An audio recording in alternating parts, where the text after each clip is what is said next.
Estamos aqui hoje para mais uma gravação, mais uma entrevista, mais um bate-papo descontraído com o nosso amigo Daniel Pasquini.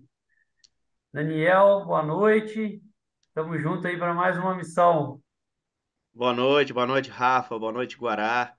Um prazerzaço estar aqui com vocês. Me sinto muito honrado pelo convite e muito feliz de ter essa possibilidade de participar do podcast de vocês. Aí já tenho acompanhado, tenho ouvido falar muito bem, já está um sucesso no meio. Então é com um grande prazer que eu estou aqui com vocês hoje para fazer essa participação. Boa noite, Daniel. Obrigado por ter aceitado o nosso convite. Daniel é amigo de longa data. A gente está junto aí nessa caminhada profissional há muito tempo, esbarrando nos eventos, encontrando, sempre um sabendo do que o outro anda fazendo e é parceirão. Com certeza hoje vai ser um bate-papo muito legal. E a gente vai ter a oportunidade de contar a história do Daniel, que de certa forma se mistura com a história da Botufarma também, né? E tem muita coisa que as pessoas não sabem, muita informação, muito trabalho bacana que o Daniel realiza e ajuda no crescimento dessa empresa que hoje virou uma multinacional. Então a gente vai ter o prazer de escutar a sua história, né? E você contar as coisas bacanas da sua profissão para a gente, com certeza vai servir de inspiração para muita gente, que é um dos objetivos do nosso podcast, né? Ó, tomara que sim, tomara que essas histórias todas aí sirvam de alguma forma de motivação e inspiração para quem está chegando, até para quem já está no meio há algum tempo, né? Com certeza eu vou ficar feliz de poder Não, bom contribuir de demais. alguma maneira. Pô, não, mas vai sempre. A história se mistura com a nossa também, né, Guará? A gente começou a trabalhar em 2000 e pouquinho, e foi quando a Botufarma também começou a crescer e profissionalizar e despontar. Mas o que a gente queria saber é como que uma pessoa, uma carreira de sucesso, né, Daniel? Porque a gente tem muito foco no campo, no veterinário da reprodução que está lá na fazenda palpando a égua. E você é um veterinário de sucesso, mas na área do marketing, do MBA, da gestão, do empreendedorismo. Então, isso é que inspira bastante a gente, que abre os olhos para a gente poder ver outros caminhos, né? Conta para nós como que isso tudo começou, aonde começou, né? Se você, igual o Gustavo falou para a gente, né? Você e o Gustavo são muito amigos também. Se você Sim. é pé de concreto, ou se você é da roça, vamos lá. Eu sou meio a meio. O meu pai é de origem mineira, né? E minha mãe paulistana. Então eu nasci com um pé lá e um pé cá, mas a minha paixão e minha vida sempre foi o campo. A minha família sempre teve fazenda, sempre teve criação de gado e criação de cavalos. E eu costumo dizer que sou um grande privilegiado no sentido de que eu nunca na minha vida quis ser outra coisa senão veterinário de equino. Então, desde bem pequenininho, minha mãe falava assim, você com 4, 5 anos de idade falava assim, não, eu quero ser médico de cavalo e nunca quis ser outra coisa. Então, isso ajuda muito a gente a focar no nosso caminho, a trilhar o nosso caminho. De fato, é um privilégio. Hoje eu tenho filho já em idade universitária e eu sei o quão difícil é você chegar nessa fase com dúvidas, né? Dúvidas da área que você quer trabalhar e até dentro dessa área que ramo seguir. E eu sempre quis trabalhar com cavalo, foquei até os 2 primeiros anos de faculdade, eu sou formado pela PUC Minas, até os 2 primeiros anos de faculdade eu procurei fazer estágios nas mais diversas áreas dentro da veterinária para conhecer áreas que a gente tem até pouco acesso no cotidiano, né? Desde animais silvestres, passando parte de inspeção de alimentos em mercado, eu fiz estágio em tudo, mas para chegar no fim do segundo ano e só ter mais certeza ainda que o que eu queria era cavalo mesmo. E aí, dentro da universidade, foquei totalmente todo o que eu fazia de cursos, estágios, dentro da área equina, e foi então que eu me apaixonei pela parte da reprodução equina, né? Que desde o começo, desde a parte principalmente de fisiologia, que sempre foi uma disciplina que eu gostei muito, sempre gostei muito, me chamou bastante atenção. Então, comecei a focar ainda mais nessa parte de reprodução e comecei a trabalhar no campo, na reprodução equina, em 2004. Então já tem agora o ano que Fala vem não, só, fala não. e mais ou menos a gente é contemporâneo nisso daí, né? Então é, é muito legal, Deixa o povo fazer conta de cabeça lá.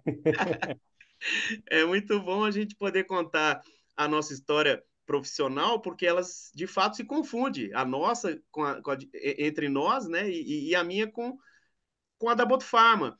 E aí, poxa, eu comecei a trabalhar no campo já em 2004. Em 2005 cheguei em Botucatu. Então foi bem no iniciozinho da Botufarma, quando eu comecei a fazer o projeto. O meu orientador de mestrado era o Marco Alvarenga, o Papo, o co-orientador, e eu morava na casa do Zé Delacqua. Então, literalmente, eu estava totalmente ligado ao início da Botufarma desde que tudo começou, né? Desde os primeiros meios, a preparação dos meios. A gente, na época, fazia tudo de fato de uma forma extremamente artesanal.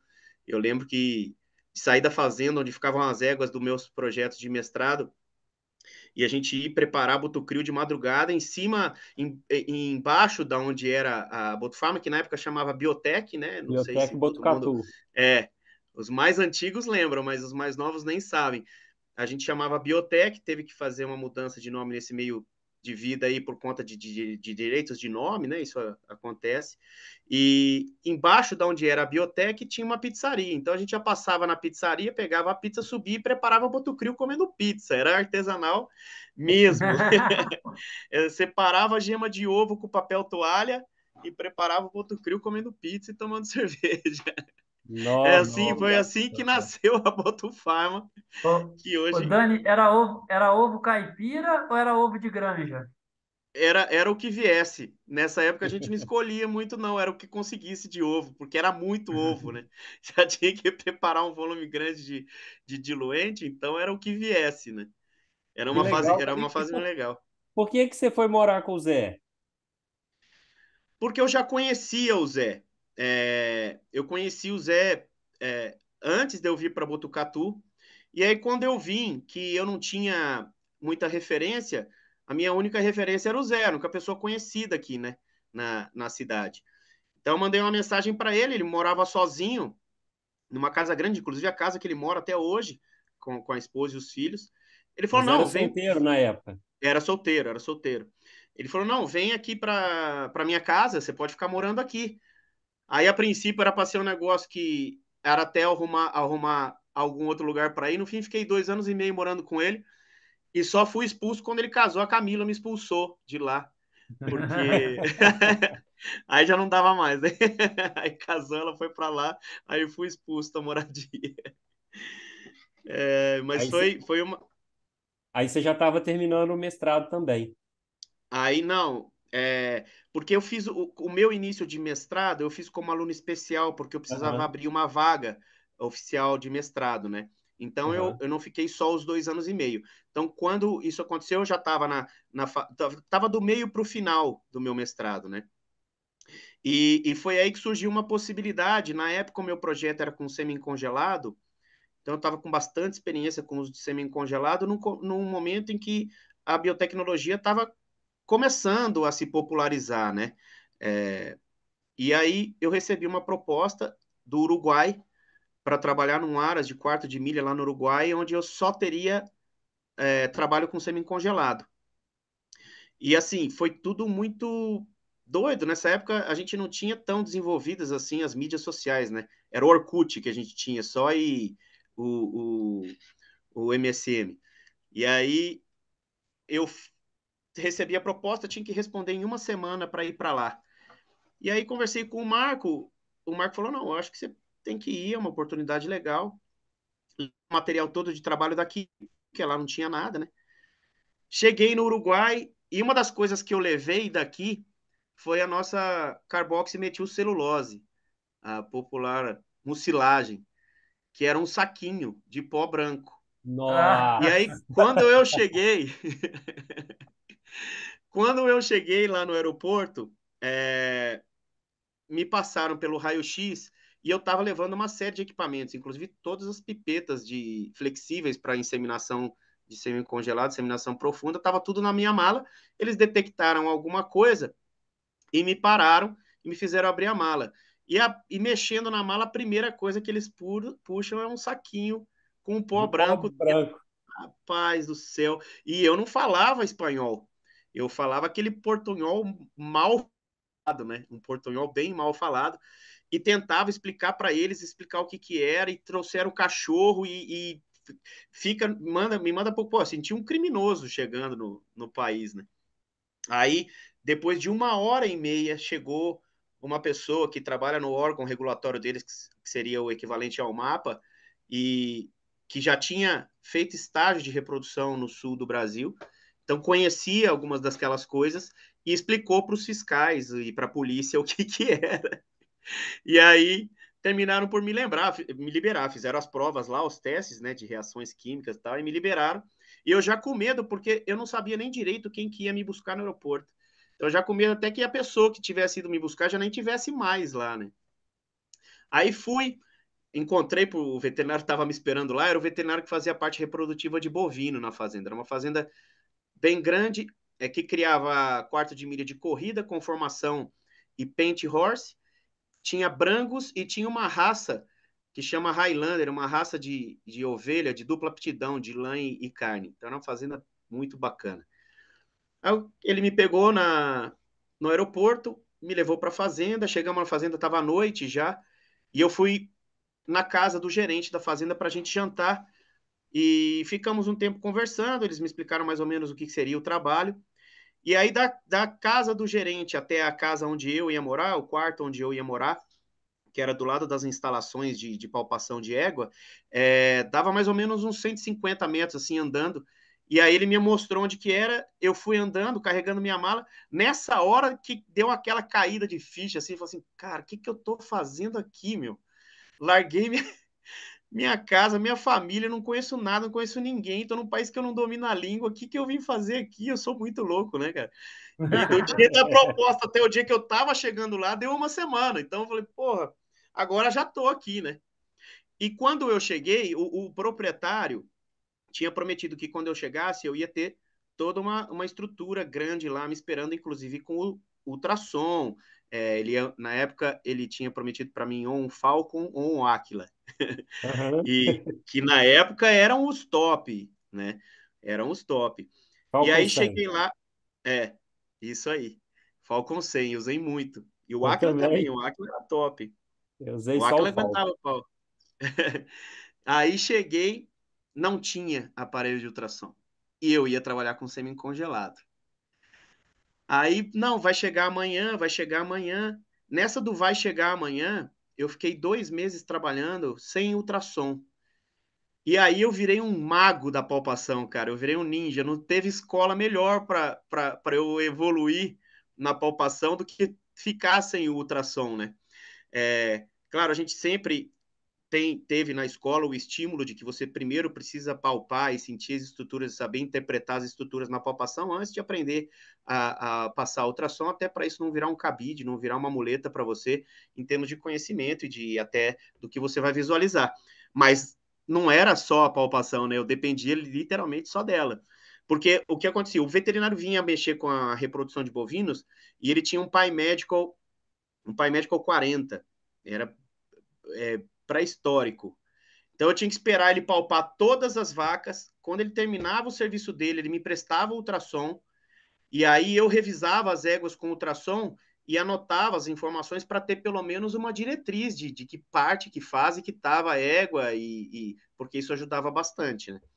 E aí, por fim, fiquei 2 meses sem ultrassom, trabalhando com semi-congelado. As primeiras inseminações, de 6 inseminações que eu tinha feito, 5 lavados negativos. Falei, cara, esses caras vão me mandar embora daqui já na primeira leva, né? No primeiro avião. Aí dá aquele gelo na gente, né? Mas graças a Deus, depois, por fim, deslanchou e o resultado foi incrível. Eu acabei trabalhando lá 2 estações, então foi muito legal. Uma Olha, escola. ô Guará, olha só, por essa eu não esperava, hein? Que o nosso amigo Boto Boy, Danny Boy da Boto Farma, já é um mago da palpação do semi-congelado. Olha essa. É, Verdade, cara. De 20 Tem que anos aprofundar atrás na ainda. história. Rapaz, isso é muita história. E isso que vocês estavam falando é um negócio bacana, porque todo mundo conhece o Daniel da Botufarma. O Botufarma já virou meu sobrenome.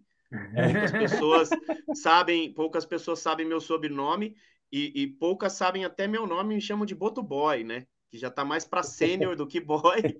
Mas de fato, poucas pessoas sabem de todas essas fases que eu passei até chegar na posição que eu estou hoje dentro da empresa e que nunca, em nenhum momento da vida profissional, eu deixei de ter contato com o campo. É claro, eu não tenho mais e não teria como mais ter a rotina de aras que vocês têm. Então, claro, essa prática toda, inclusive dessa de palpação da época, se você não pratica, se você não está na rotina disso, você perde. Você não esquece, mas você perde essa prática de fazer com essa facilidade toda, inclusive a parte de embriões, mas a parte de estar no campo, estar sempre estudando e me atualizando com o que tem das biotecnologias e dar esse suporte técnico ao veterinário que está no campo, principalmente agora que eu estou na parte internacional, eu nunca deixei de fazer. Então, na verdade, é o que eu mais gosto de fazer até hoje, né? E aí todo mundo me pergunta, pô, como é que você foi parar na área de vendas? Todo mundo faz essa pergunta para mim. Pô, o que te fez levar para a área de vendas? Porque antigamente, na nossa época, principalmente, ia para a área comercial, eu chamo de comercial porque vender, todos nós somos vendedores. Porque a gente Boa, precisa vender, por exemplo, se você precisa vender o seu serviço e convencer alguém de que o seu serviço é bom e para isso ele vai te contratar, isso é venda. Então a gente todos os dias levanta e precisa de alguma forma fazer venda, realizar a venda, seja perfeito. ela do nosso serviço. Então que eu fui para a área comercial de indústria, numa época que só ia para a área comercial de indústria quem tinha tentado de tudo dentro da veterinária não tinha conseguido nada. Mas Essa, hoje, ô Dani, só um parênteses, muito da nossa conversa de hoje é desmistificar isso, que perfeito. essa é uma área de sucesso, é uma carreira de sucesso hoje. Tem várias empresas que contratam e remuneram muito bem, com hora para começar, hora para terminar, às vezes, né? Não é o seu caso, né? Definitivamente. Férias, férias, 13º, final de semana e por aí vai. E, no caso, né, a gente falar essa transição do boy para um profissional da área comercial de uma multinacional brasileira, né? Uma multinacional brasileira que invadiu o mundo. Então, acho que o nosso podcast hoje é para isso, cara. É Bora lá. muito legal. Disruptivo, né, Rafael? Como a Com gente certeza. costuma falar. Mas seria legal o Daniel falar depois do Uruguai, se ele já foi direto para Botufarma, e como que foi esse comecinho aí da Botufarma, do Daniel na Botufarma, isso seria legal. Bom, logo que eu voltei para o Brasil, do Uruguai pela segunda vez, eu cheguei aqui no mês de junho. Então estava fora da nossa estação de monta, né? E eu tinha aí duas possibilidades de emprego para a estação de monta, para trabalhar durante a estação de monta, mas que o trabalho começaria só em agosto. E então o Marco veio conversar comigo e falou que havia uma proposta, que tinha havido uma procura por um profissional pela Urufino, um laboratório referência, até hoje, grande referência, mas na época também na linha de equinos, né? Tinha uma linha de equinos muito, muito forte e muito reconhecida. E para ser um gerente técnico dessa empresa. E aí entrou justamente naquilo que a gente estava comentando agora. Eu também tinha essa visão e esse preconceito de empresa, né? De falar, pô, eu vou largar de trabalhar no campo, vou deixar de ser veterinário para trabalhar dentro de empresa. E falei pro Marco, falei, Marco, puta, eu não quero isso, cara. Não fiz tudo que eu fiz até agora, estudei tudo que eu estudei para ir trabalhar de representante comercial. A palavra, ela era até usada com um tom pejorativo, né? Representante comercial. Não quero isso para virar propagandista, né, de laboratório, eu não quero isso. Ele falou, Daniel, mas você vai fazer alguma coisa agora, de agora até agosto, quando você tem emprego? Eu falei, não. Eu falei, então vai, cara, passa lá pelo processo seletivo, o que pode ser ruim, né? Mas o que vai acontecer é ou você não ser selecionado, ou você começar a trabalhar, não gostar, e aí você sai e tem um negócio garantido. Não tem cenário melhor para você fazer essa tentativa. Falei, é verdade. Vou lá fazer. Eu participei do processo seletivo. Tinha lá uma série de entrevistas. Falei com um monte de gente da companhia. E deu certo. E eu fui contratado pela Ouro Fino. Comecei trabalhando numa região do estado de São Paulo. Depois virei coordenador do estado todo e depois virei coordenador da região sudeste, que era a região de maior faturamento da linha de equinos na época. E isso foi por 2 anos. Então, de 2008 até 2010, eu trabalhei na Urufino. E aí, em 2010, a Biotech deixou de ser Biotech, passou a ser Botufarma, na estrutura onde é hoje, na planta onde é hoje. Claro, tinha muito menos prédios, muito menos ambientes, mas já onde é hoje a Botufarma. E nesse momento, o Zé Delacqua, que além de ser um dos sócios, sempre foi o administrador da empresa, né, o CEO, me ligou e falou assim: ó, Daniel, acho que agora está na hora de você voltar para casa. Então, eu acho que sempre houve a intenção de que eu agregasse ao meu conhecimento técnico e experiência de campo com reprodução a uma experiência numa corporação grande, numa empresa muito grande, e que me trouxesse essa bagagem também administrativa para que no momento certo eles me trouxessem de volta para a empresa para ajudá-los nessa parte de desenvolvimento da empresa. Então, eu fui o primeiro funcionário contratado pela Botufarma de campo. Na época, a equipe inteira da Botufarma eram 4 pessoas. Então, tinha o Edilson, na verdade, 3 pessoas, né? O Edilson, a Luciana da produção e eu. E aí chegou logo na semana seguinte o Bruno, que também está até hoje com a gente, o Bruno que é responsável pela parte interna de vendas. E assim começou a minha história dentro da Botufarma, né? Isso fez com que eu também me desenvolvesse muito nessa parte administrativa. Primeiro produto da Botufarma foi a vagina artificial? Ou foram os diluentes de sêmen? É tudo meio que contemporâneo, né? A gente tinha só o Botussemi e o Botuturbo, o Botucrio, o que hoje é o Garanhão Plus, que na verdade chamava só Botumix, e aí esse nome ficou tão forte que a linha toda de suplementos da Botufarma até hoje chama Botumix, né? Mas na época as pessoas iam pedir o suplemento, eles pediam o Botumix, não pediam o Garanhão Plus, ou o É, Garanhão que a gente sim, tem. Então eram esses 3 diluentes, né? Botussemi, Botuturbo, Botucrio, o Garanhão Plus e a vagina artificial. A gente acho. começou com essa linha. Esse mesmo. Tem uma E aí, passagem legal do Botumix em 2007. Eu tive lá na faculdade, lá na Unesp, e aí tava lá o Gabriel Monteiro e a Priscila. E eles estavam fazendo um experimento com sêmen congelado e os garanhões estavam tomando o Botumix. E aí eu lembro do Zé chegar para conversar com eles e o Gabriel falou assim: ó, o manga larga tá dando zero congelamento, tá dando sempre muito baixo. Aí eu estava presente assim, o Zé falou assim: não, continua administrando, porque se ele sair de zero e melhorar, significa que o produto fez efeito. E realmente naquele experimento, depois o garanhão manga larga machador deu congelabilidade e aí o produto né, acabou sendo propagado e virou caindo, comercial. virou comercial, exatamente. Mas eu estava lá na faculdade quando teve essa passagem, uma passagem legal. É, e nesse momento que eu fiz essa transição, todo mundo me chamava de maluco, né? Porque eu saí da Ourofino no auge da Ourofino, quando a Ourofino era uma empresa onde todos queriam ir trabalhar na Ourofino, e eu estava saindo da Ourofino para ir trabalhar numa empresa que ninguém que não era da reprodução conhecia e que chamava Boto. Então os caras falavam para mim, cara, como assim? Você é louco? Você sai de um cargo de gestão de uma empresa do tamanho da Ourofino, que todo mundo quer ir trabalhar, para ir para uma empresa que ninguém conhece, chama Boto alguma coisa? Você tá maluco, tal?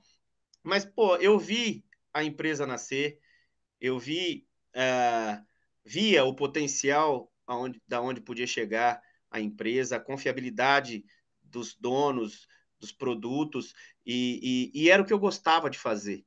Então, de fato, eu voltei para casa. Voltei para os caras que sempre foram minhas referências profissionais, para trabalhar junto com eles, na empresa deles, com o que eu amava fazer e sempre gostei de fazer, que é trabalhar com reprodução. É, Nesse momento que eu estava na Urufino, acabou me afastando muito do campo naquele momento, por conta de já absorver muitas funções administrativas, né, muitas funções internas, e esse momento da Botufarma, eu voltei totalmente para o campo. Então, até assim, era engraçado, no começo as pessoas tinham um pouco de dificuldade de entender esse trabalho de consultoria técnica de minha parte, mas pelo laboratório. Então, muitas vezes, eu era chamado para ajudar a resolver casos de reprodutivos de onaras, problemas reprodutivos de onaras, de machos e fêmeas, enfim, etc. E muitos veterinários, naquela época, ficavam receosos de se abrir, de me contar as coisas, porque e totalmente compreensível, porque não existia esse tipo de trabalho, né? Do cara estar lá e é para agregar, é para te fazer com que você tenha melhor resultado e não para tomar teu emprego. Eu não estava lá como um concorrente ou um possível concorrente dele, né? A ideia era justamente o contrário. Então, até as pessoas entenderem, foi um processo até que de fato viram que não, eu estou lá pela Botufarma e vou continuar trabalhando na Botufarma. E a ideia é que eu pudesse agregar até inclusive por ter esse fácil acesso aos professores, à pesquisa, eles sempre fizeram com que eu estivesse nos maiores congressos do mundo de reprodução, que era justamente para me manter atualizado e poder dar esse suporte sempre da melhor forma possível ao veterinário, em algumas circunstâncias até mantendo o emprego do veterinário, né? Então, pelo contrário, em algumas situações eu tinha que proteger o colega, né? Quando mais de uma ocasião me colocaram na mesa o dono do Aras, o gerente do Aras, é, o peão do Aras e o veterinário, em algumas até delas situações delicadas, onde eu sentia que alguns ou todos dessa mesa estavam querendo a cabeça do veterinário, porque sempre alguém precisa ser culpado de alguma coisa, em geral é o veterinário.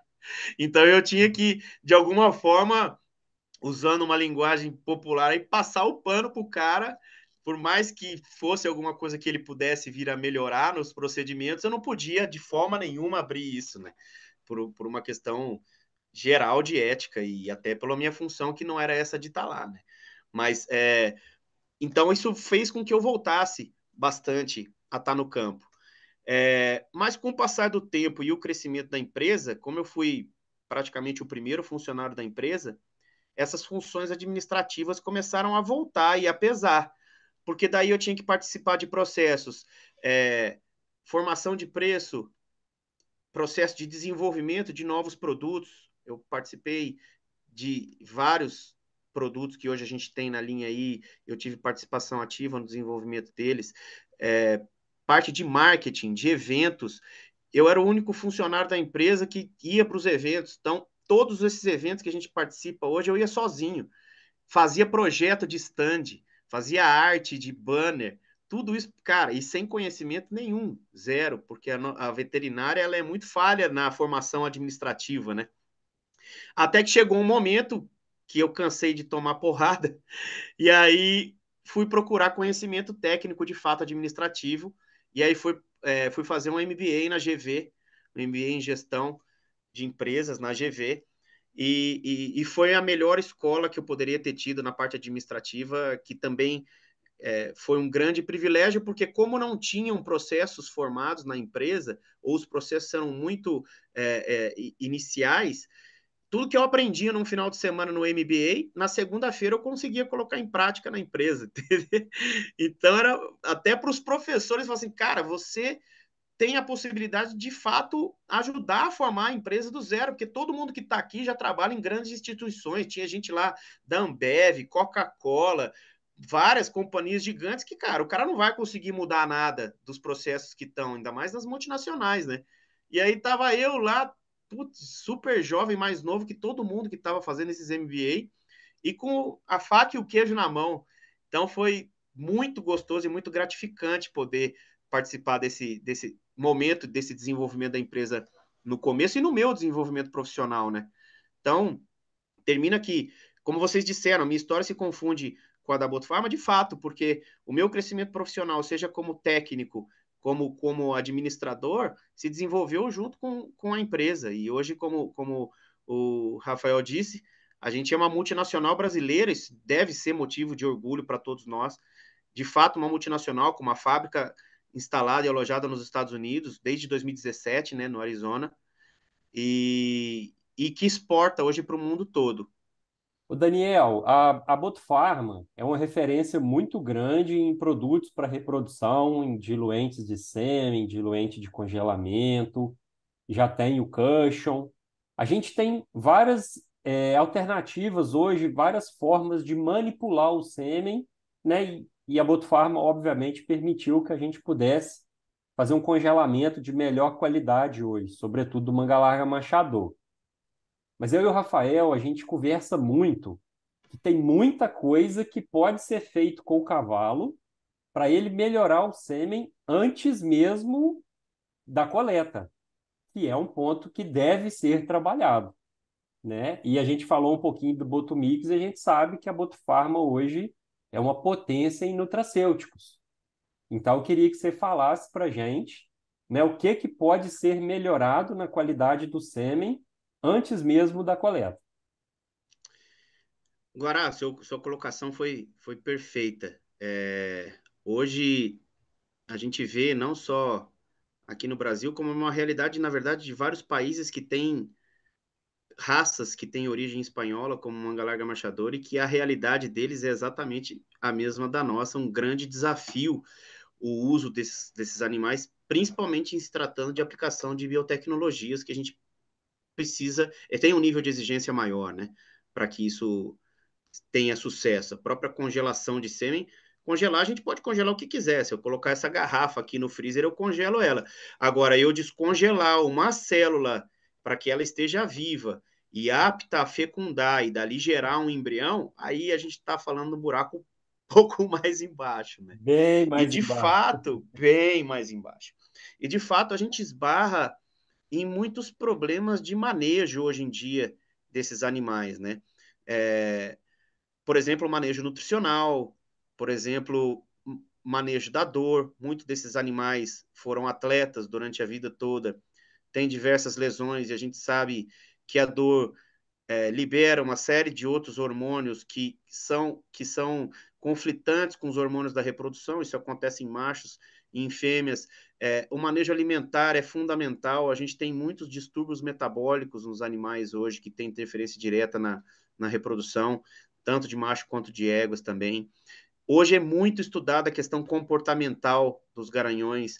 Então, de garanhões que vivem como encarcerados em isolamento o resto da vida, não se pode esperar que eles tenham a mesma fertilidade de garanhões que vivem o mais próximo possível do que seria um garanhão dentro de manada e que com isso consegue exteriorizar esse tipo de comportamento que tem estímulos neurológicos e que fazem com que essa reprodução também seja melhorada. Além disso, as características individuais, né? Também já é provado que o fator de luz interfere na reprodução dos garanhões também, e a questão de manejo de colheita de sêmen, sentir uma adaptação do que pode ser feita para cada um desses animais. Então, de fato, muita coisa pode ser feita e melhorada até chegar ao ponto do uso dos suplementos para melhorar ainda mais e conseguir um aproveitamento melhor dessa reprodução desse animal, desse indivíduo, ou do uso das biotecnologias que favorecem com que a gente tenha um aproveito maior desse sêmen. Então, eu acho que sua colocação foi perfeita. A gente tem, a maior parte das pessoas conhece a Botufarma pela reprodução, porque foi assim que a gente começou, mas hoje a linha fora da reprodução ela é até bem maior que a de reprodução e pouca gente sabe disso, né?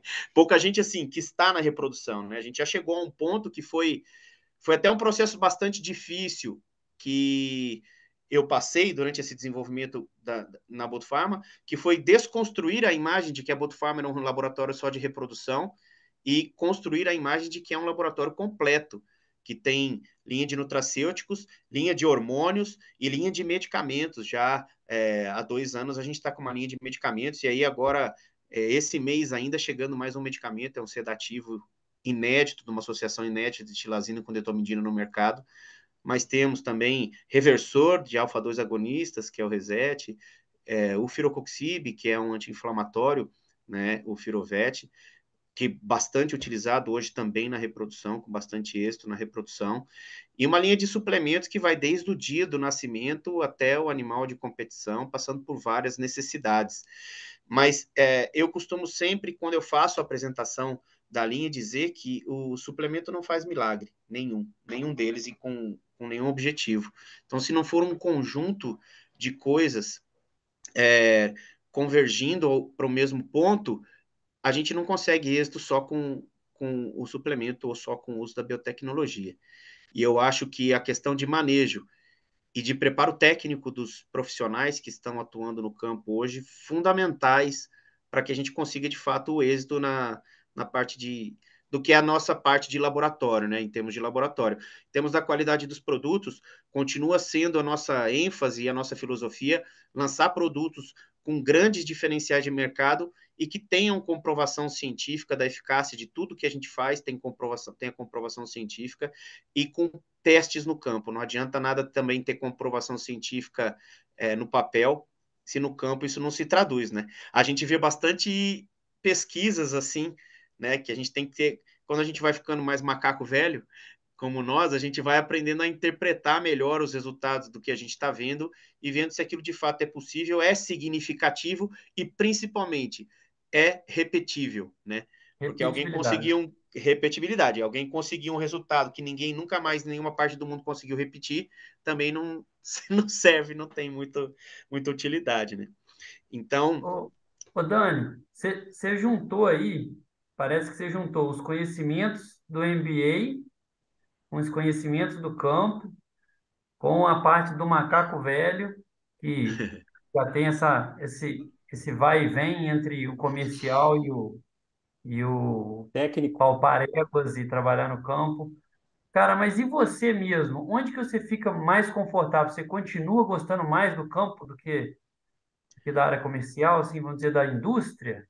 Porque você, cara, o seu olho já brilha quando você fala da evolução, você fala do desenvolvimento, você fala dessas inovações, seu olho brilha já. cara, na verdade, assim, não tem como não brilhar, porque isso é parte da minha vida, né? Então, eu falo com muito orgulho, porque, cara, eu acho que não tem nada mais gratificante em profissão nenhuma, ou em área nenhuma que você trabalhe, do que você olhar para trás e ver o que você construiu e batalhou tantos anos, chegou onde chegou e gera tantos frutos, e emprega tanta gente. É igualzinho a vocês no trabalho de vocês, entendeu? Vocês olharem a quantos empregos vocês já deram, cara. Quantos caras vocês já formaram, que passaram por vocês, que hoje são profissionais de destaque. Quantos aras vocês ajudaram a formar e construir a história desses caras. Quantos campeões nacionais saíram das mãos de vocês. Meu irmão, não tem dinheiro no mundo que pague isso. Se eu pedir para vocês contarem a história de cada um desses animais, do primeiro potro, do primeiro campeão nacional, eu tenho certeza que vocês vão brilhar o olho também. E é a mesma coisa de mim falando da Boto Farm, entendeu? É a grande paixão da minha vida, assim como com certeza o La Glória para o Guará, e os aras todos que você já trabalhou são para você, né, Rafa? Então, não tem como não brilhar. Mas apesar de eu ter hoje facilidade, ter o preparo para estar nessa parte administrativa, hoje mesmo passei o dia inteirinho em reuniões e reuniões dentro da empresa para várias definições que a gente já começa a definir o do ano de 2024 agora, a minha grande paixão são os cavalos e é o campo. Então, aonde eu me sinto em paz e me sinto em casa, estando junto com os cavalos. E como eu estava contando, a Botufarma hoje está crescendo demais no cenário internacional, e hoje eu sou a pessoa que ficou responsável por essa expansão. Então, eu estou começando em cada um dos países que a gente está com algum projeto, o trabalho do zero. Então, o trabalho que eu comecei a fazer aqui. Então, voltei a estar no campo, a estar junto com os veterinários, vivenciando a dificuldade deles, os problemas reprodutivos que tem uma particularidade ou outra de acordo com a raça ou do país que a gente está, mas em geral é o que a gente enfrenta na batalha aqui do dia a dia. Então, poder fazer uma prática com os veterinários, um curso, uma palestra em faculdade. Pô, vou ter que estar dentro de faculdade, isso também é muito legal. Poder estar dentro do ambiente universitário, ambiente de pesquisa. Estou tocando pesquisa junto com a Universidade La Salle da Colômbia. Então, cara, isso aí me renova o meu gás, né? E isso é outra pergunta que eu também escuto demais, né? Pô, até quando você acha que você vai aguentar trabalhar nesse ritmo de estar viajando igual um doido, cada hora num fuso horário diferente, tá no campo e não tem hora para começar, não tem hora para acabar? E, eu não sei dar essa resposta, porque cada vez que isso vem para mim, me renova, sabe? Eu me sinto mesmo moleque de quando entrou e começou a trabalhar na Botofarm em termos de espírito e energia e de vontade de fazer mais. Eu me sinto da mesma forma aí no meu alto dos 41 anos, entendeu? Então eu não sei, O vou indo. desafio é o que nos move, né? Então, Pô, você tem um desafio novo, e da vai mesma embora. forma é gratificante, é gostoso. É, eu fico olhando, né, cara? Puta, eu agradeço a Deus todos os dias pela vida que eu tenho, porque é, é um privilégio poder fazer o que eu gosto, o que eu amo, hoje ter condição de conhecer outros países, conhecer outras culturas. Cara, eu tenho amigos de mandar mensagem direto em várias partes do mundo. Isso é muito gostoso, cara. E eu ainda ganho para isso. Então, pô, cara, eu vou reclamar do quê? Eu vou ficar me lamentando do quê? Claro, É, tudo tem o lado bom e ruim. Todo mundo tem dia bom e dia ruim. Mas graças a Deus, os dias ruins não são para sempre, assim como os bons também não. E a gente consegue encontrar motivação. O importante é a balança estar equilibrada, sempre positivo, né? Seja qualquer que for a nossa relação, a balança sempre tem que estar pesando para o positivo para valer a pena. Enquanto está valendo a pena, vamos embora para cima, vamos para frente, que tem muita coisa para fazer ainda. é bacana demais, cara. E assim, a gente já se enche de orgulho pela Botufarma, né? Por a gente ser amigo de vocês todos, por ser uma multinacional de origem brasileira. E imagina você, né? E eu e o Rafael, nós tivemos ano passado lá, o Zé fez questão de mostrar a fábrica toda pra gente. Nós fomos num segundo andar, assim, ele mostrou o processo de filtração da água toda. Uma coisa, assim, ultra tecnológica, ultra avançada. Então é de encher de orgulho mesmo. Ô Dani, e o primeiro país que vocês abriram novos caminhos foi os Estados Unidos? É, a gente começou a exportar para os Estados Unidos em 2013. Então, já 10 bem no anos. comecinho dessa nova fase, e a gente conseguiu entrar lá graças a pesquisas feitas numa grande instituição de pesquisa lá, que é a Texas A&M, através do Dr. Dixon Warner, que é uma referência mundial aí em andrologia, E e Paul que Lumen. os estudos, Paul Lumens também, então os estudos, quase que sai o Misturou, espanhol para mim. misturou o espanhol aí, bonito. Putz, grila, eu vou te falar, tem hora que Faz falha o parte. chip aqui da... Depois nós vamos descer para a América Latina. Vamos começar dos Estados Unidos. É. E aí, através de pesquisa que eles fizeram lá nessa instituição, é que conseguiu-se a comprovação da superioridade que o Botucrio mostrou frente aos diluentes que eram usados lá para congelação. E aí pode existir o protecionismo de mercado que for para o americano, se ele vê que ele vai ganhar mais dinheiro, o protecionismo acaba. E Boa. aí muita gente começou a se interessar e em querer saber como adquirir, né? O Botucrio, onde conseguir. E aí foi aí que nós começamos a trabalhar com alguns distribuidores lá. Tivemos que começar a produzir o Botucrio em pó para que a gema de ovo fosse agregada lá e o processo final de fabricação fosse feito lá, porque produto de origem animal não entrava. E, e começamos a comercializar. Foi o primeiro ano que a gente teve na AP com stand próprio, né? A gente em 2012 teve na AP, mas a gente ainda foi só para conhecer a feira. Em 2013, já desde 2013, com stand próprio lá na IP. Desde então, a gente nunca mais deixou de ir na IP. Até hoje é a primeira empresa, a única empresa brasileira a participar da EPI, que é o maior encontro de profissionais voltados para a área de equino do mundo, né? Não só veterinários, profissionais. Então, isso também é muito legal. E começamos a exportar também para a Nova Zelândia, para a Europa, através da Nidacon, uma companhia sueca que está lá e que distribui nossos produtos para a Europa toda, na Argentina, e aí agora a gente está entrando em outros países da América Latina, né?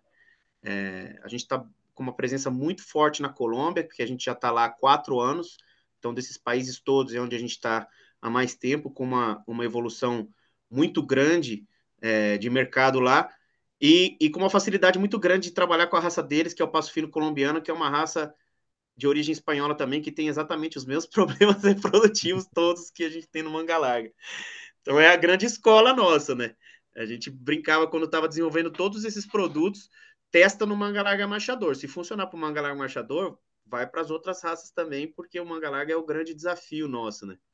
E então isso faz com que a gente tenha bastante facilidade de trabalhar com esses animais, com essa raça que é tão forte lá, e um mercado que nos surpreendeu muito. A gente sabia que era um mercado muito bom, equino, mas não sabia que era tão bom assim quanto quando a gente começou a trabalhar lá.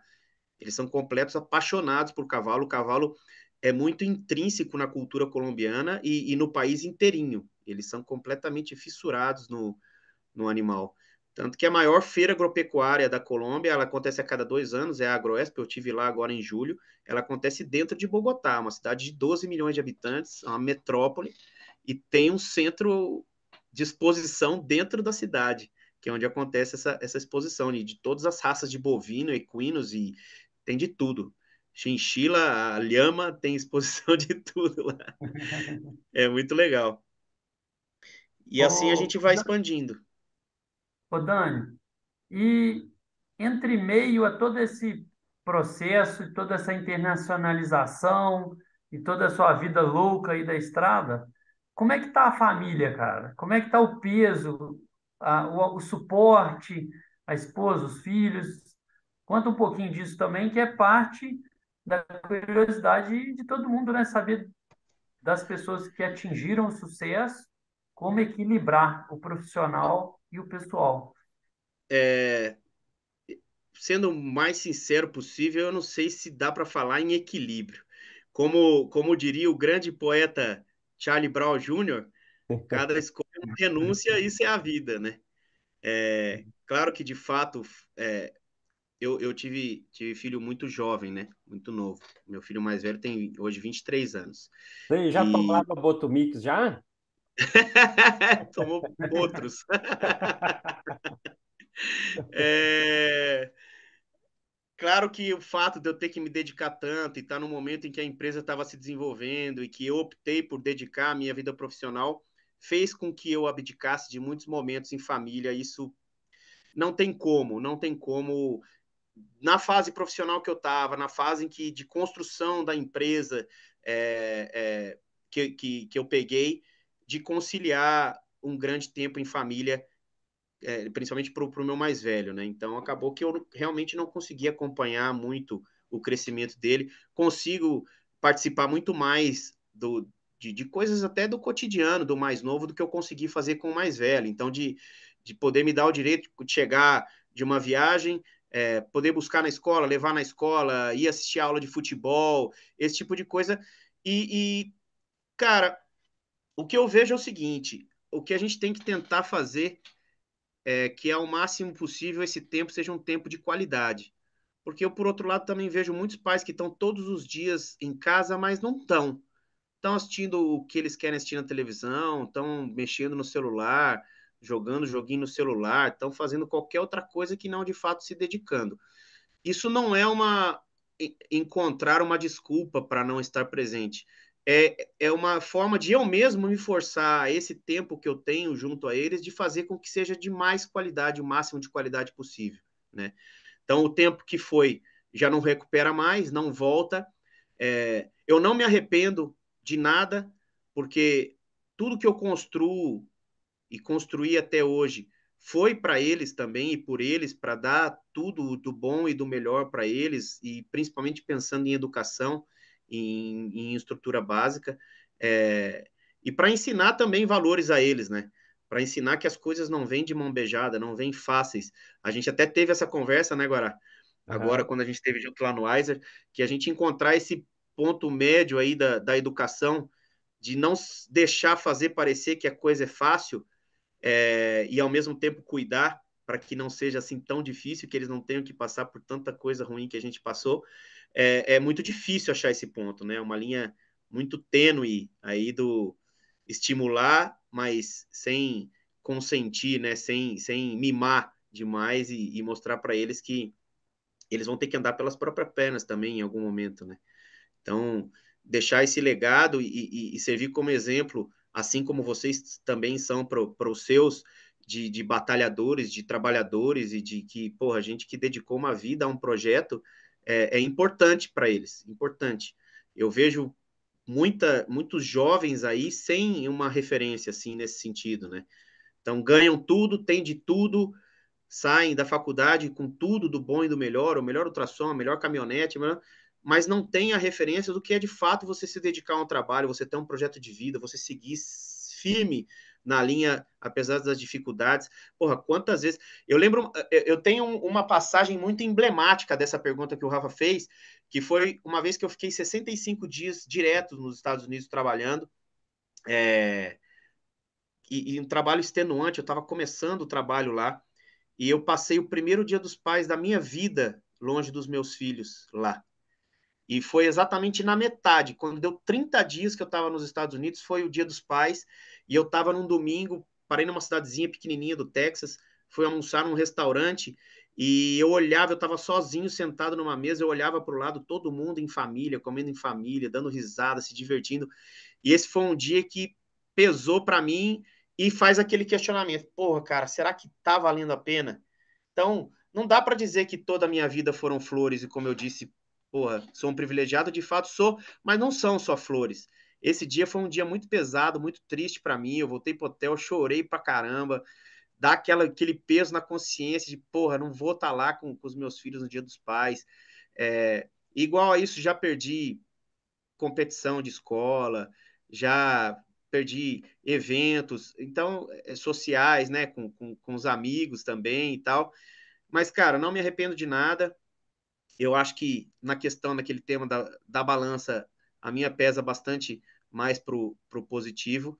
E se eu tivesse abdicado da minha profissão ou da dedicação que eu tive para estar com eles, talvez eu não pudesse ter dado e dar tanto quanto eu dou de exemplo, principalmente, porque o material não é o importante, mas de exemplo e de preparo para eles, né?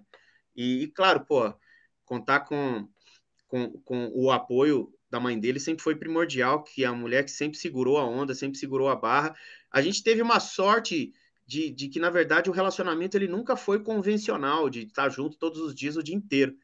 Então, até na época que eu ficava mais tempo em casa, assim, ela mesma começava a dizer, pô, você não tem que viajar, não, porque eles já tinham a rotina de vida deles, né?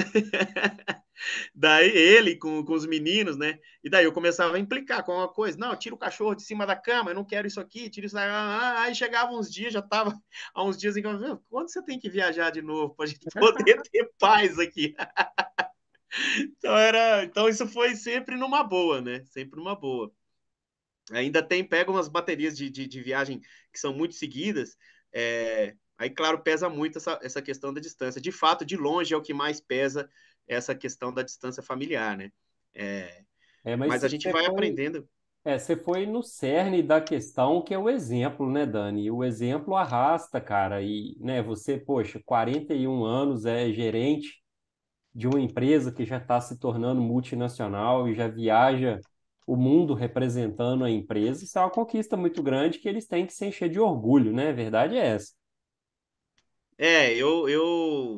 Eu faço as coisas muito pensando que eu gostaria que eles tivessem orgulho de mim, como eu tive do meu pai, né? Meu pai já é falecido, meu pai faleceu em 2006, e meu pai ele foi executivo da Kodak, na época do auge da Kodak, e fez carreira, né? Hoje em dia é muito difícil as pessoas fazerem carreira em qualquer lugar. A gente vê até com a gente pessoas que passam por nós e vão pingando de galho em galho. É até uma diferença de perfil, de característica dos jovens de hoje.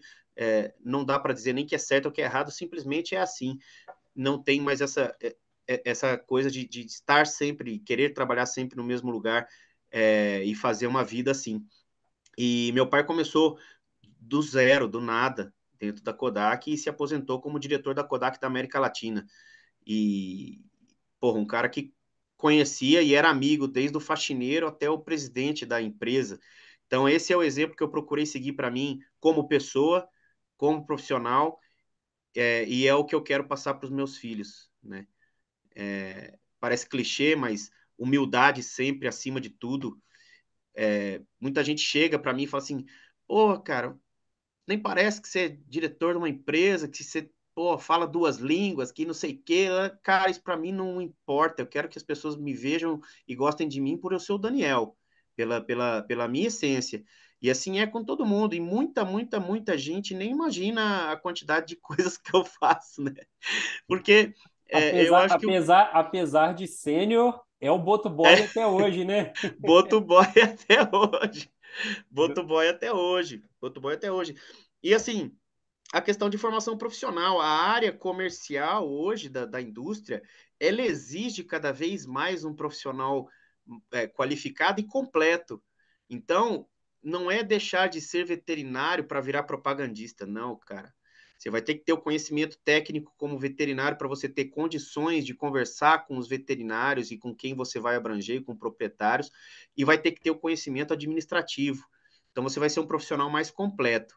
E para quem traz essa bagagem da experiência prática, isso faz total diferença. Eu, até hoje, participo de congressos de cirurgia, de clínica, de odontologia.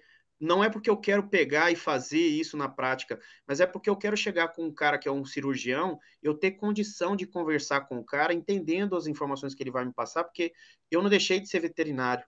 Então eu quero ter uma conversa de cirurgia com esses caras, de ortopedia com esses caras, com embasamento, com conhecimento, para a gente poder fazer a mesma linguagem. Eu não vou mais, a essa altura do campeonato, começar a querer exercer clínica ou cirurgia, não. Mas é que eu acho que isso, para mim, a formação é de extrema importância e me faz um profissional ainda melhor e mais completo. Então, não é porque eu trabalhei numa empresa que começou com a reprodução que eu preciso saber só de reprodução. Hoje a gente está com uma linha muito grande e que faz com que eu precise ter outros conhecimentos de neonatologia. Pô, hoje a gente tem cada vez mais profissionais de destaque na neonatologia brasileira, o que eu vejo com muita alegria, porque é uma área difícil, com pouco acesso à informação, que na verdade ninguém sabia muita coisa sobre, de fato, sobre neonatologia. E hoje a gente vê grandes profissionais se destacando aqui no Brasil. Porra, e eu quero chegar com esses caras. Eu acabei de vir de um congresso no México que eu assisti todos os módulos de neonatologia. Que eu preciso chegar para conversar com esses caras, eu saber o que eu vou conversar com eles, não ficar lá igual. Então, eu acho que essa busca de conhecimento, assim como vocês, eu falei isso para o Marcelo. Pô, o Marcelo Pessoa é uma referência para todos nós na reprodução equina do Brasil. Pô, o cara tá sempre nos congressos, não para de buscar conhecimento, não para de buscar informação, vai para fora do Brasil. Meu, a gente tem que se apegar nesses caras, entendeu? Tem que se. E eu tenho essa grande oportunidade, através da própria empresa, de estar nos maiores congressos do mundo, de hoje sentar no bar para tomar uma com os maiores pesquisadores do mundo, os caras que foram sempre minha referência, pelos quais a gente estuda os trabalhos, os livros que os caras publicaram, são meus amigos, entendeu? Porra, eu tenho que usar, absorver o máximo possível que eu posso disso aí, né, cara? E por isso que as pessoas têm que tentar aproveitar ao máximo e aprimorar o nível de formação, que a gente ainda tem muita falta de bons profissionais no mercado, seja É, em qualquer área. isso aí é uma experiência fantástica, cara, essa possibilidade, né, desses eventos. Esse ano eu fui pela primeira vez num evento internacional, que foi o Iser, que Uhum. foi no Brasil, né? E você olhava para o lado assim, o Makino, cara, o cara que a gente Pô, estudou no livro dele, que era um super-herói distante, assim, australiano, a gente jamais imaginava conhecer, de repente o Makino do lado. aí o Squires do outro, Bob Douglas, Maquil, todo mundo, cara, são experiências também que a sua trajetória te proporcionou, que são sensacionais, né, Daniel? Pô, sem dúvida, cara. Sem dúvida. Saí uma vez para almoçar lá no Texas, eu, Dixon Varner, Dr. Love e Patrick McHugh. Eu olhava assim e falava, cara, olha o que tá acontecendo aqui comigo. Eu, no meio desses caras. Isso é muito gratificante, Muito né, cara? louco, muito É louco. muito legal, muito Ô, gostoso. Dani, deixa eu fazer um adendo nessa história toda, só para a gente falar um pouquinho do Daniel empreendedor. Como é que está a farmácia de manipulação?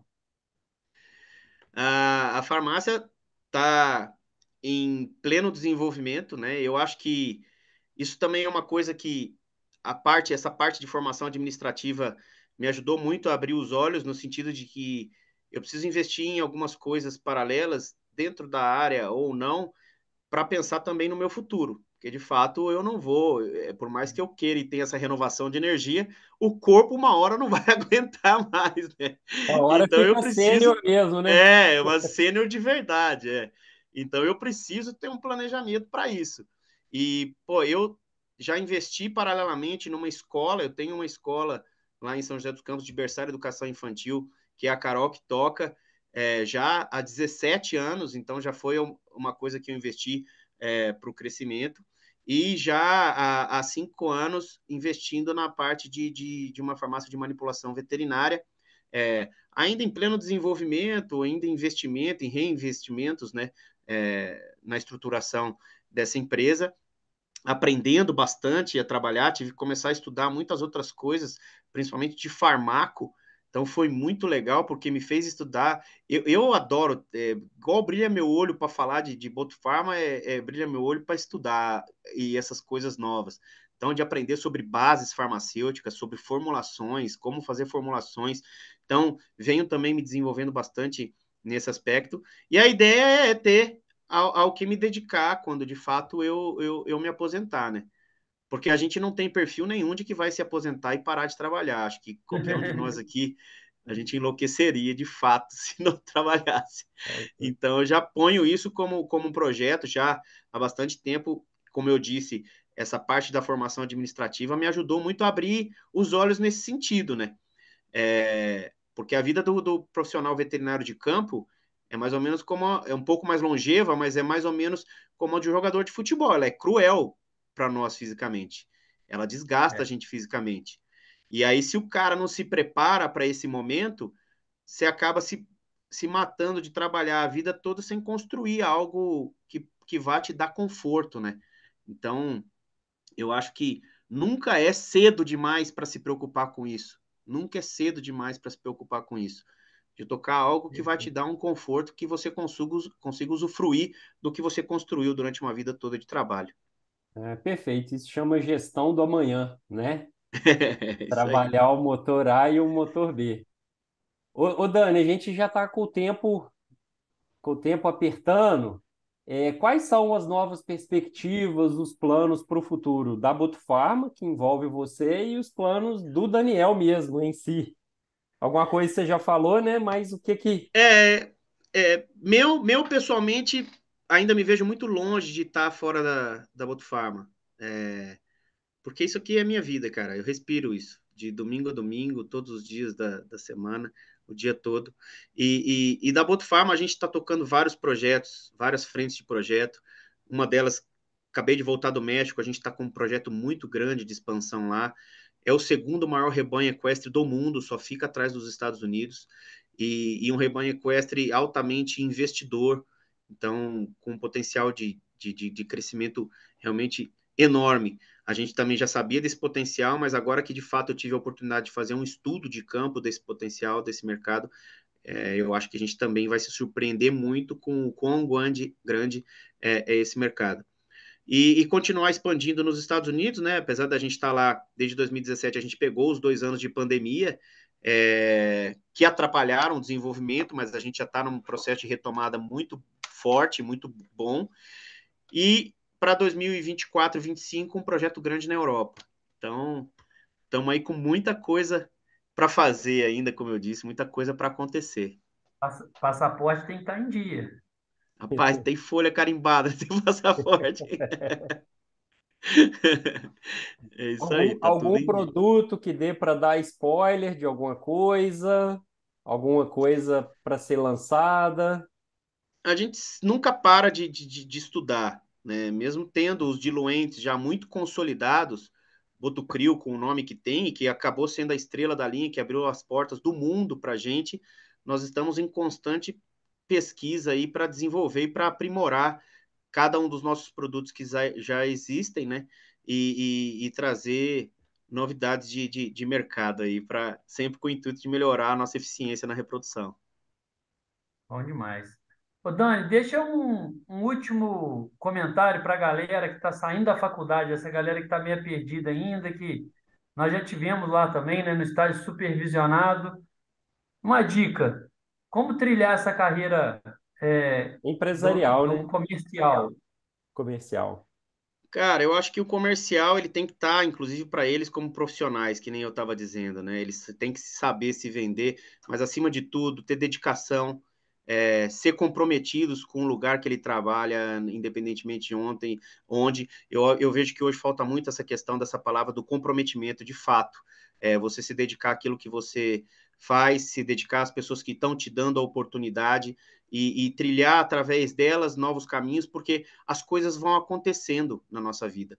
Eu não tinha, obviamente, nada do que aconteceu na minha vida planejado. As coisas foram acontecendo, mas foram acontecendo porque eu me dedicava muito. Eu sempre procurei fazer um negócio diferente do que os outros estavam fazendo. E é o que eu estava dizendo agora. Todo mundo diz muito, e já há um bom tempo, que o mercado de veterinário, ou como tantos outros, está saturado. Mas está saturado de gente igual, de gente que faz coisa igual, e de gente que pensa de maneira medíocre. Não pensem de maneira medíocre. O futuro da nossa profissão está na mão desses meninos, está na mão desses futuros profissionais, e eles têm que trabalhar com seriedade. Eu bato muito na tecla também para a gente oferecer um serviço de qualidade como médicos. A gente não é só veterinário, a gente é médico veterinário, a gente é chamado de doutor, e a gente tem que se portar como tal. Não tem problema nenhum que o cara saiba laçar, que o cara saiba pear uma vaca, que saiba derrubar um touro. Eu a vida toda aprendi isso desde a minha infância, mas eu nunca deixei de me portar como um médico veterinário, como um doutor. Então, essa questão do comprometimento com o seu trabalho e de você ter um objetivo em frente e lutar por esse objetivo sem desistir diante da primeira dificuldade, eu acho que talvez seja o melhor conselho, o melhor recado que eu possa deixar aí para essa nova geração que tem um futuro inteiro pela frente. Aí só basta saber aproveitar bem as oportunidades. Ó, que top, Perfeito, perfeito. perfeito. Foi Dani, ótimo, hein? Foi ótimo. tem que Muito te obrigado pela agradecer. disponibilidade. Pô, Pô, cara, eu que foi um agradeço muito. bate-papo Porra, a gente falou fenômeno. 2 horas aqui, nem sentiu passar nada do tempo, falaria mais duas tranquilamente aqui. Agradeço demais vocês mais uma vez aí pelo convite, pela oportunidade, me sinto honrado. Vocês são caras que eu admiro muitíssimo profissionalmente e uso vocês sempre como exemplos de sucesso na profissão, para que essa juventude também não desacredite a profissão, que a nossa profissão é excelente, é linda e tem muita coisa para trazer para eles. Então, E muito obrigado mais uma vez. como eu disse no começo, sem dúvida vai servir de exemplo, de inspiração e de motivação para muita gente. Obrigado, Pô, vou Dani. ficar Valeu, felicíssimo. Dani, Abraço valeu. para vocês aí, fiquem com Obrigado. Deus. Logo a gente está Valeu. junto. Boa Tchau, noite. tchau. Tchau, tchau. MindVet Entrevista, o seu podcast disruptivo.